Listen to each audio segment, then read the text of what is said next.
بسم اللہ الرحمن الرحیم والمؤمنون والمؤمنات،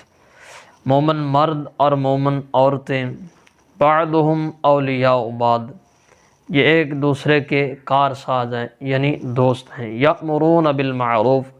وہ نیکی کا حکم دیتے ہیں، وینہون عن المنکر، اور برائی سے منع کرتے ہیں، ویقیمون الصلاۃ، نماز کو قائم کرتے ہیں، ویؤتون الزکاۃ، اور زکوٰۃ کو ادا کرتے ہیں، ویطیعون اللہ ورسولہ، اور اللہ اور اس کے رسول صلی اللہ علیہ وسلم کی اطاعت کرتے ہیں۔ اولئک سیرحمہم اللہ، یہی وہ لوگ ہیں جن پر اللہ تعالیٰ ان قریب اپنا رحم فرمائے گا۔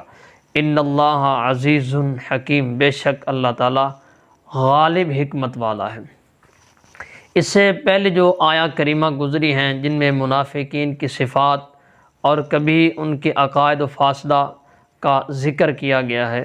تو اس کے مقابلے میں اللہ تعالیٰ نے فرمایا کہ مومن مرد اور مومن عورتیں ایک دوسرے کے کارساز ہیں، جس طرح منافق عورت اور منافق مرد ایک دوسرے کے مشابہ ہیں۔ وہاں پر ہے کہ وہ برائی کا حکم دیتے ہیں، نیکی سے منع کرتے ہیں، یہاں پر ہے کہ یہ برائی سے روکتے ہیں اور نیکی کا حکم ارشاد فرماتے ہیں۔ اور آگے اللہ تعالیٰ نے فرمایا وعد اللہ، اور اللہ تعالیٰ نے ان سے وعدہ فرمایا، کن سے؟ المؤمنین والمؤمنات، مؤمنین مرد اور مؤمنین عورتوں سے، کیا؟ جنات تجری من تحت الانہار، ایسی جنت کا جس کے نیچے نہریں جاری ہیں، خالدین فیہا، یہ اس میں ہمیشہ رہیں گے، ومساکن طیبۃ فی جنات عدن، اور یہ دائمی جنت پکیزہ رہائش گئے جن کا اللہ تعالیٰ نے ان سے وعدہ فرمایا۔ وَرِضْوَانٌ مِّنَ اللَّهِ اکبر، اور اللہ کی رضا یہ سب سے بڑا اللہ کا فضل ہے۔ ذَلِكَ هُوَ الْفَوْزُ الْعَظِيمُ، یہی بڑی کامیابی ہے۔ امام محمد بن جریر طبری علیہ الرحمہ نے حضرت عمران بن حسین رضی اللہ تعالیٰ عنہ اور حضرت سیدنا ابو ہریرہ رضی اللہ تعالیٰ عنہ سے روایت کیا کہ رسول اللہ صلی اللہ علیہ وسلم نے سے سوال کیا گیا مساکن طیبۃ فی جنات عدن کے متعلق، تو حضور صلی اللہ علیہ وسلم نے فرمایا یہ موتیوں کے ایک مال ہے، اس میں سرخ اور یاقوت کی 70 حویلیاں ہیں، ہر حویلی میں سبز زمد کے 70 گھر ہیں، اور ہر گھر میں 70 تخت ہیں، اور ہر تخت پر ہر رنگ کے 70 بستر ہیں،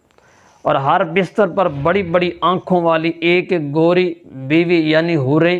بیٹھی ہوئی ہیں، اور ہر گھر کے اندر 70 دسترخوان ہیں، اور ہر دسترخوان پر 70 قسم کے کھانے ہیں، اور ہر گھر میں 70 خدمت گار ہیں یعنی جنت کے اندر، اور مومن کو ہر صبح اتنی قوت دی جائے گی کہ وہ ان تمام چیزوں کو صرف کر سکے یعنی کھا سکے گا، ہر طرح کا وہاں پر میوہ جات ملے گا۔ حضرت عبداللہ بن قیس رضی اللہ تعالیٰ عنہ سے مروی ہے کہ نبی کریم صلی اللہ علیہ وسلم نے فرمایا کہ 2 جنتیں چاندی کی ہیں، اس کے برتن بھی چاندی کے ہیں، اور جو کچھ اس میں ہے وہ سب چاندی کا ہے، اور 2 جنتیں یہ سونے کی ہیں، اس کے برتن بھی سونے کے ہیں، اور